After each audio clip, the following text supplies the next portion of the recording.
Hoje vamos à nossa aula sobre o México do final do século XIX, o México do Porfiriato, o México pós-guerra civil entre liberais e conservadores, pós-guerra contra os Estados Unidos, pós-intervenção francesa e Segundo Império, ou seja, o Império do Maximiliano de Habsburgo. Maximiliano de Habsburgo é deposto, morto, executado e a partir daí, então, os liberais estão no poder. A nossa aula de hoje vai tratar dessa consolidação dos liberais no poder. Vou falar um pouco sobre o contexto, vou fazer um breve debate historiográfico, destacando, sobretudo, a tese do François Xavier Guerrat sobre o porfiriato, sobre essa ditadura do Porfírio Dias, que tem início em 1876 e que se estende até a Revolução Mexicana. O Porfírio Dias deixa o México já em pleno levante revolucionário em maio de 1911. A Revolução eclode em novembro de 1910 e Porfírio parte para a França em maio de 1911. Portanto, esse longo porfiriato que apresenta uma série de transformações importantes na história do México e que o Guerrat analisou. Feito isso, eu vou falar um pouco sobre as questões da história da educação, dos projetos e das realizações no âmbito da educação pública no México desse período, de fins do século XIX, início do século XX, e depois vou entrar no tema da identidade, da circulação de ideias e de imagens relativas à identidade nacional, e é aí que nós vamos olhar essas pinturas históricas feitas no México, especialmente no final do século XIX, durante o Porfiriato, são pinturas a óleo, tem um mapa importante que foi parte de um atlas que constituiu o primeiro atlas sobre o território mexicano e um atlas que se pretendia ser um atlas também histórico e ilustrado, portanto que fundia a geografia com uma narrativa histórica. Bom, recuperando então algumas breves linhas desse contexto histórico mexicano da década de 1870.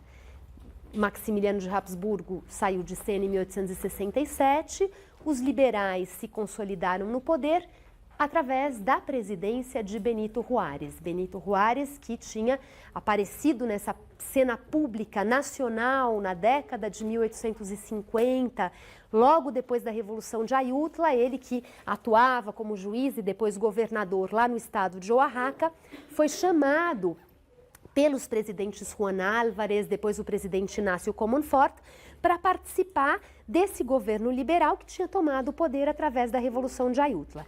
E o Juárez se destacou nesse ambiente, nessa nova conjuntura política e acabou se tornando presidente da República e, ao mesmo tempo, a grande liderança das forças liberais no embate contra a Igreja Católica, contra os conservadores e depois contra a intervenção francesa e o império de Maximiliano de Habsburgo. Então, quando tudo isso termina, o Juárez se torna presidente da República e governa o México até o ano da sua morte, o ano de 1872. Vem um sucessor, Sebastián Lerdo de Tejada, ligado ao Juárez, que assume então a presidência do México e que governa o México até ser deposto por um golpe, por um levante chamado Levante de Tustepec, o Levante de Tustepec, no ano de 1876. E esse Levante de Tustepec é um levante capitaneado pelo general Porfírio Dias, um militar que havia lutado ao lado dos liberais contra os conservadores, contra os franceses, contra também o Império de Maximiliano, que havia se destacado por suas habilidades militares e que tinha, portanto, um lugar de prestígio entre esses liberais que venceram a disputa no final da década de 1860. Apesar dessa lealdade aos liberais, uma vez, portanto, vencido o inimigo em comum, começam a acontecer disputas entre os liberais para controlar essa nova cena agora sob julgo dos liberais. E é assim que Porfírio Dias tenta fazer um levante, conhecido como o levante de La Nória, já no ano de 1872, para tomar o poder. Mas esse primeiro levante não foi bem sucedido, ele e os seus aliados no levante de La Nória foram reprimidos e, no entanto, se reorganizam e obtêm êxito nessa tentativa de chegar ao poder pela força, pelas armas, em 1876. Uma vez no poder, Porfírio Dias vai, através de eleições manipuladas, fraudadas, controladas, renovar os seus mandatos sucessivamente, várias vezes, até a sua deposição no início do ano de 1911. Somente por um curto intervalo, entre o ano de 1880 e 84, ele não foi o presidente, escolheu um subordinado seu para assumir o poder formalmente, quando na prática Porfírio Dias continuava sendo a grande eminência parda dessa concertação política. Portanto, apesar desse intervalo entre 1880 e 84, em que Porfírio não esteve formalmente na presidência da República, o porfiriato é tratado pela historiografia como uma grande unidade, porque o tempo todo Porfírio Dias foi o grande arquiteto das soluções políticas que se orquestraram ao longo dessas décadas. E essas soluções políticas tiveram um grande horizonte, um grande objetivo que se traduzia, inclusive, no lema de gestão de Porfírio Dias, que se voltava, por um lado, à manutenção da ordem e da coesão social e, por outro lado, à modernização.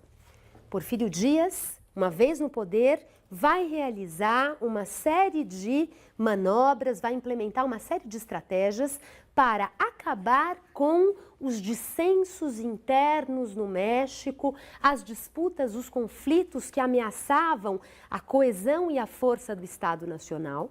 Vai, por vários caminhos, procurar assegurar essa ordem e essa coesão. E, por outro lado, a ordem e a coesão serviriam ao objetivo da modernização. Da modernização, em primeiro lugar, econômica. Uma modernização que dependia do Estado para criar a infraestrutura necessária para atrair os investimentos externos e permitir a modernização da economia nacional. Uma modernização voltada, em primeiro lugar, para a exportação de gêneros primários, mais uma vez, né? Já falamos disso em relação à Argentina na semana passada. No México, a mineração era, desde sempre, um esteio importante da economia, desde tempos coloniais, e a mineração, então, mereceu atenção durante o porfiriato, por exemplo, através, mais uma vez, da expansão da malha ferroviária. Então, a ferrovia também recebe investimentos do Estado, claro que sempre em consórcio com capitais estrangeiros, e essa ferrovia vai se espalhando pelo território nacional e favorecendo a exportação de minérios. E, ao mesmo tempo, a produção agrícola em determinadas províncias do México teve também um grande avanço, encontrou um mercado externo favorável e desde o sisal que vocês devem conhecer, aquela palha usada, não é, para se tecer cestos, para se tecer, enfim, todo tipo de trama que exija uma sustentação firme, o sisal se presta a isso. Então, a plantação de sisal em determinadas regiões, ou, por exemplo, a cana-de-açúcar. A cana-de-açúcar que, no estado de Morelos, foi um gênero que vingou, que se espalhou pelo território e que também encontrou mercado externo. Então, são alguns exemplos de gêneros agrícolas que encontraram esse mercado estrangeiro e que, portanto, ganharam força como uma monocultura baseada em grandes fazendas que procuravam aumentar, ampliar suas terras, e para ampliar suas terras muitas vezes invadiram terras camponesas, invadiram terras de comunidades, vamos falar um pouquinho disso daqui a pouco. Então, que para conseguir justamente consolidar essa grande produção voltada à exportação, foram anexando terras vizinhas. E essas terras vizinhas muitas vezes esbarravam nos limites das antigas comunidades camponesas, que a essa altura do campeonato já não mais gozavam da proteção legal, como terras coletivas, como terras corporativas que configurariam bens de mão morta. Vocês se lembram desse conceito, né? De terras que não podiam ser comercializadas, que pertenciam ao corpo da comunidade simplesmente para usufruto. A proteção legal a essas terras corporativas havia caído com a reforma liberal nos anos 50 e depois a Constituição mexicana da década de 60 tinha, a Constituição mexicana, desculpem, de 1857 havia incorporado essas leis liberais que haviam se tornado leis constitucionais. Então, do ponto de vista legal, as comunidades não tinham mais essa proteção. A despeito disso, as comunidades continuavam existindo na prática em muitas regiões do México. Então, esse conflito entre a expansão da agricultura voltada para o mercado externo e o controle da terra pelos camponeses foi um conflito clássico do período do Porfiriato. A tensão entre a grilagem de terra, a anexação de terra pelas grandes fazendas, às vezes pela mineração, e as comunidades tentando resistir a isso através de rebeliões, através de processos judiciais que eram movidos desde tempos coloniais e que continuaram a ser movidos pelos pueblos indígenas no século XIX na defesa de suas terras. A questão é que a defesa das suas terras nesse século XIX demandava novos argumentos, novas formas de se compor esses processos, porque já não mais existia a figura jurídica do pueblo. Então era preciso adaptar essa fundamentação jurídica do apelo em defesa das terras camponesas. Então, esses embates todos se colocam ao longo do Porfiriato e, segundo um historiador clássico para o tema da história rural no México, a história dos conflitos agrários no México, desde a época colonial até o século XX, eu já cheguei a citar esse autor em uma aula pregressa, o Friedrich Katz, um autor alemão morto há poucos anos, muito respeitado no México e autor de uma obra importantíssima nesse campo. O Friedrich Katz fez levantamentos que apontam que, às vésperas da Revolução Mexicana, somente 5% das terras agriculturáveis do país estavam ainda em mãos de comunidades camponesas. Ou seja, esse processo de espoliação de terras indígenas, de fato, se acelerou durante o Porfiriato, se agravou durante o Porfiriato, e é claro que por trás dessa perspectiva está um esforço de explicar as origens da Revolução Mexicana. Por que é que uma revolução marcadamente camponesa eclodiu no México em princípios do século XX? E essa relação entre expansão da mineração, expansão da grande propriedade agrícola voltada à exportação, que foi comendo terras camponesas, teria então fomentado, intensificado tensões que estariam na raiz da Revolução Mexicana. Vou voltar a esse tema daqui a pouquinho. Mas para finalizar esse argumento relacionado ao crescimento econômico do México nesse período, a agricultura, a mineração e, ao mesmo tempo, algo que vinha desde os tempos coloniais, uma atividade manufatureira, sobretudo em torno da produção de têxteis. O México, na época o vice-reino da Nova Espanha, possuía os chamados obrajes. E os obrajes eram oficinas de manufatura que tinham relações de trabalho muito duras, muito estritas e que produziam têxteis há séculos no México, esses têxteis que foram proibidos de se produzirem no Brasil durante a época colonial, mas que tiveram sim lugar em algumas regiões da América Espanhola. Essa produção têxtil manufatureira no México se localizava especialmente nas regiões norte do país, ao norte do país, a região de Monterrey, por exemplo.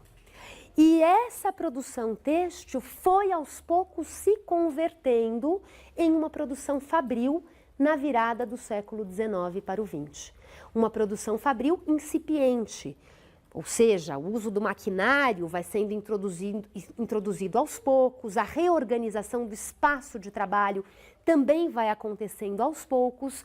E os textos que nós discutimos sobre artesãos em relação ao Chile e ao México em uma aula anterior, nós poderíamos discutir também, em relação ao Chile e à Colômbia, não é? E a Colômbia. Nós poderíamos discutir também em relação ao México. Há, por exemplo, na história da vida privada no México, a coleção, trabalhos muito interessantes sobre quem eram esses trabalhadores dos obrajes no México colonial, como eles se encontram no século XIX e de que forma eles vão sendo afetados por essa transformação da manufatura em meio a um processo de modernização da economia. Não preciso dizer a vocês que as relações de trabalho nessas manufaturas e aos poucos fábricas eram relações de trabalho muito arbitrárias, né, desregradas, não havia uma legislação trabalhista no México. E esse ambiente de trabalhadores reunidos em um ambiente de trabalho que demandava disciplina, que demandava horário, portanto, uma disciplina do tempo, um controle sobre o tempo, claro que esse ambiente foi foco de tensões que se agravaram durante o Porfiriato.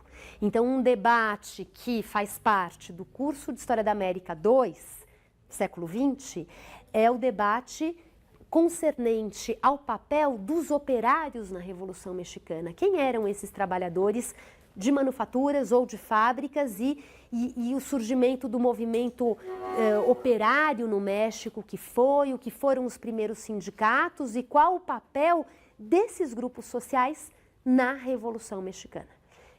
Embora os camponeses tenham sido uma fileira visível, simbólica da Revolução Mexicana, esses trabalhadores de manufaturas também tiveram uma voz, também se colocaram de alguma forma.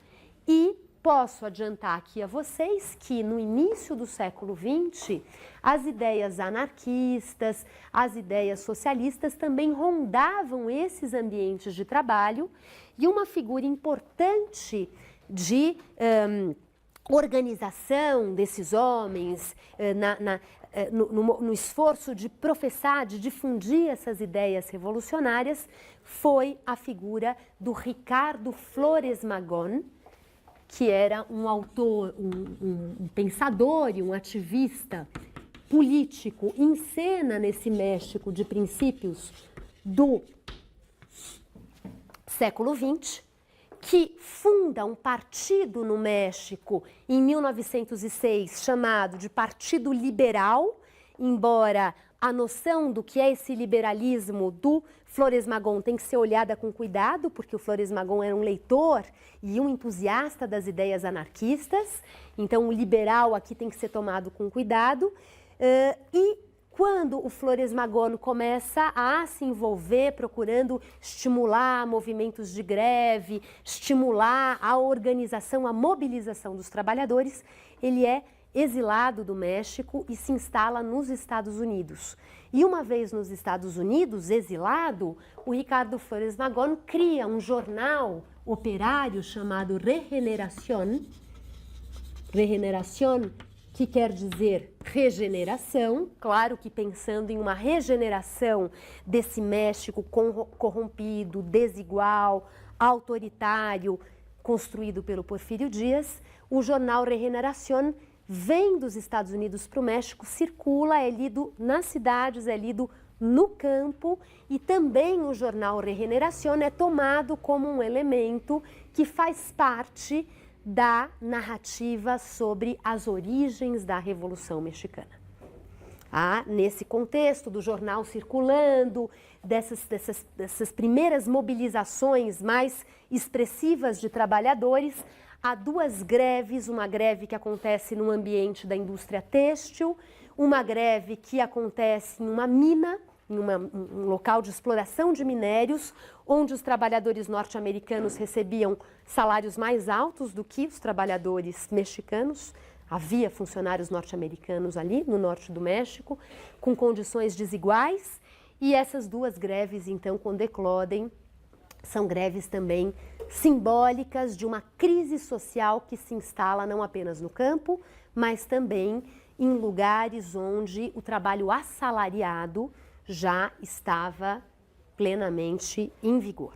E, ao mesmo tempo, um trabalho assalariado desprovido de leis de regulação das relações de trabalho, oferecendo garantias aos trabalhadores. Então, o Ricardo Flores Magón é uma figura que orbita nesse ambiente de um crescimento da manufatura no norte do México e, ao mesmo tempo, um crescimento dessas tensões em ambientes de trabalho que vão se recrudescendo ao longo do Porfiriato. Bom, então a modernização econômica do México de Porfírio Dias é uma modernização que se dá em termos de uma atenção, uma ênfase sobre o mercado estrangeiro, a exportação de produtos primários, um crescimento da grande produção agrícola, mineratória, o Estado investindo pesadamente na criação de uma infraestrutura. Eu mencionei as ferrovias e é claro que não devo deixar de mencionar aqui os portos, em particular o Porto de Veracruz, também, assim como na Argentina, a preocupação com a modernização dos portos para escoar essa produção. E esse crescimento econômico se dá em bases socioeconômicas muito desiguais, afetando esse mundo das pequenas comunidades agrícolas, afetando esse mundo de trabalhadores assalariados que vão sendo cada vez mais oprimidos por uma economia que cresce com base em relações de trabalho muito arbitrárias. Isso tudo tem uma série de desdobramentos, eu agora quero aqui me concentrar em um deles. As migrações internas. As migrações internas que nós já discutimos em relação ao Peru, por exemplo, de como a modernização no campo, nos Andes peruanos, estimulam a migração de camponeses, de índios, para as cidades, especialmente para a capital Lima, e de como Lima vai sofrendo o impacto dessas transformações. Falamos disso em relação à Argentina, embora no caso de Buenos Aires, a grande questão fosse a chegada de imigrantes, né, nessa virada do século XIX para o XX. Também há migração interna, mas a imigração tem um papel muito expressivo. No caso do México, também houve políticas que buscaram favorecer a imigração estrangeira. Também houve no México a perspectiva por parte dos liberais de que os europeus, se viessem, ajudariam a civilizar e a engrandecer a nação, de que os europeus trariam prosperidade. Por exemplo, o México aprova, num determinado momento, uma lei de colonização que também prevê que terras devolutas fossem demarcadas para serem oferecidas a imigrantes que chegassem ao país, para que esses imigrantes pudessem se estabelecer no campo. E essa lei de colonização, que permitia, portanto, a demarcação de terras, também foi usada das formas mais arbitrárias possíveis e permitindo, então, que muitas vezes a lei fosse um instrumento para aumentar as posses das grandes fazendas, né? Os grandes fazendeiros se apoiando na lei para conseguir abocanhar novas terras para si. Então, uma lei que acabou servindo especialmente para a concentração fundiária.